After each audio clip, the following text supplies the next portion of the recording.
Assalamualaikum Sobat Travelers zaman. Alhamdulillah wa syukrulillah wassalatu wassalamu ala rasulillah. Kali ini biiznillah Al-Fakir akan bercerita tentang sebuah kisah nyata yang semoga menginspirasi kita bagaimana tentang kekuatan iman dan amal menjadi asbab datangnya pertolongan Allah SWT. Gimana keseruannya? Yuk tonton sampai habis agar tidak gagal paham. Selamat menyaksikan.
Sebut saja namanya si Fulan. Dia adalah seorang pemuda yang belum mendapat jodoh. Umurnya sudah cukup matang dan dia sudah punya pekerjaan. Maka dia ingin sekali untuk menikah. Kemudian dia berikhtiar. Dia berangkat ke Temboro, sebuah desa di Magetan, Jawa Timur. Di sana dia ingin berjumpa dengan seorang kiai yang cukup masyhur, yang terkenal kewaliannya. Dia ingin sowan dengan beliau, kiai tersebut, dan meminta amalan agar bagaimana dia segera diberikan jodoh oleh Allah SWT. Singkat cerita, akhirnya si Fulan pun sampai di Temboro, tepatnya di Pondok Pesantren Al-Fatah Temboro. Saat itu ada acara cukup besar, ternyata pengeluaran jamaah ulama 1 tahun yang diadakan di masjid atau markas dakwah tersebut selepas sholat maghrib. Si Fulan yang berasal dari Lombok, setelah diberitahu oleh istiqbal atau penyambut tamu atau istilah kerennya resepsionis, dengan sedikit kecewa si Fulan pun berkata dalam hati, masa saya sudah jauh-jauh dari Lombok tidak bisa berjumpa dengan kiai. Maka dia pun berpikir, kemudian dia membuat amalan sholat hajat agar Allah mudahkan, Allah kabulkan hajatnya untuk bisa berjumpa dengan kiai. Kemudian agar dia bisa meminta amalan agar segera diberikan jodoh oleh Allah SWT. Dan ajib, dengan berkat sholat hajatnya Allah berikan dia petunjuk untuk nanti saat sholat maghrib dia berada di saf terdepan dekat dengan imam, yang dipastikan imamnya pasti adalah kiai tersebut.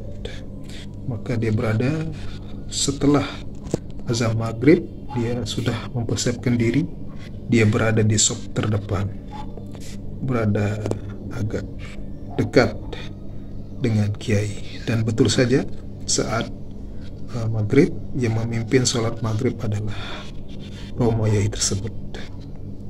Dan ketika setelah menyelesaikan amalan dan beliau akan meninggalkan tempat sholatnya, maka kemudian Fulan menyamperi beliau. Assalamualaikum Kiai. Setelah menyampaikan salam dan dibalas oleh kiai tersebut. Kiai tersebut tersenyum. Dengan ramahnya, kiai balik bertanya, "Anda dari mana?" kata kiai tersebut. Mendengar pertanyaan tersebut, maka si fulan pun tersenyum dan mengatakan, "Nggih, Yai, saya berasal dari Lombok. Boleh saya sowan dengan kiai?" kata si fulan memberanikan diri. Tak disangka, tak dinyana, dengan ramah kiai pun mengatakan, "Boleh, silakan." Maka kiai pun berjalan menuju bilik beliau yang berada di barat atau di depan ruang sholat, depan tempat sholat. Maka setelah berapa lama kemudian, si fulan dipanggil oleh khodim dari kiai tersebut untuk memasuki bilik kiai. Melihat hal itu, sungguh hati si fulan sumringah, dan si fulan pun bergegas masuk ke bilik kiai.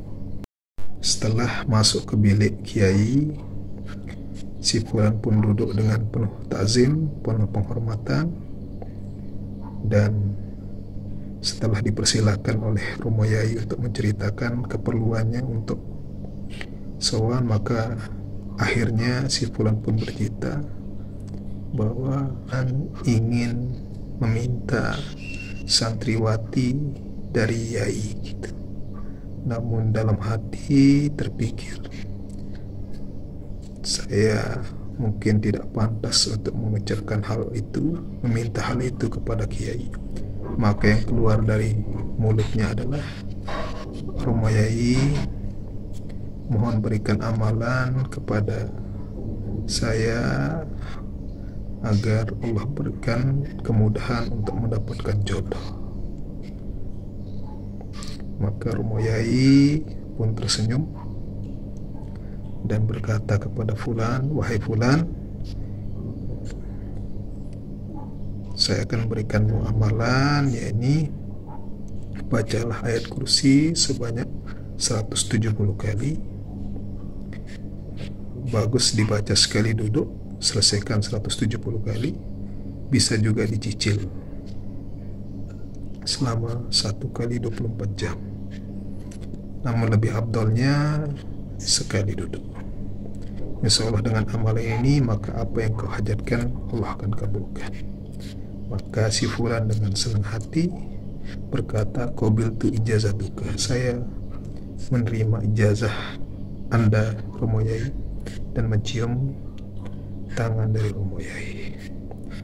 Setelah itu, karena mengetahui bahwa Romo Yai banyak kegiatan, banyak acara, maka si fulan pun mohon izin undur diri.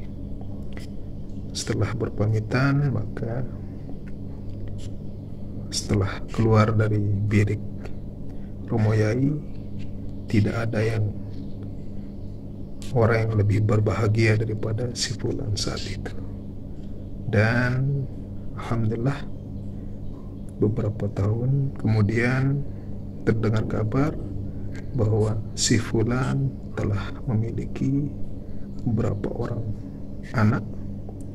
Dari hasil pernikahannya tidak berapa lama setelah kepulangan dari Temboro. Inilah berkah dari kekuatan iman dan amal soleh, dan diberikan ijazah sanad yang jelas dari yang memberikan amalan orang soleh. Pentingnya juga kita menerima amalan dari orang-orang soleh. Inilah bagaimana kekuatan iman dan amal soleh menjadi wasilah datangnya pertolongan Allah SWT. Membaca ayat kursi sebanyak 170 kali, maka menjadi asbab wasilah terkabulnya hajat si fulan yang ingin sekali menikah. Maka dengan sebab ayat kursi, maka Allah mudahkan mendapatkan istri. La haula wala quwata illa billah. Demikian kisah nyata bagaimana keajaiban 170 kali ayat kursi. Jika ada sobat Travelers Akhir Zaman memiliki kisah-kisah dahsyat, kisah-kisah nyata yang insya Allah menginspirasi, boleh tulis di kolom komentar atau kirim ke email atau Facebook dari Travelers Akhir Zaman. Insya Allah kita akan saling berbagi, kita dengan niat untuk bagaimana menginspirasi sobat-sobat Travelers Akhir Zaman dimanapun berada, sehingga semakin yakin dengan ketaatan maka Allah akan berikan kemudahan, berikan kebahagiaan di dunia yang sementara dan di akhirat yang selama-lamanya. Mungkin sekian dulu perjumpaan kita. Mohon maaf jika ada kesalahan. Jazakumullah khairan. Terima kasih sudah menonton. Semoga kita berjumpa di kesempatan yang lebih baik lagi. Saya Al-Fakir Travelers Zaman mengucapkan wassalamualaikum warahmatullahi wabarakatuh.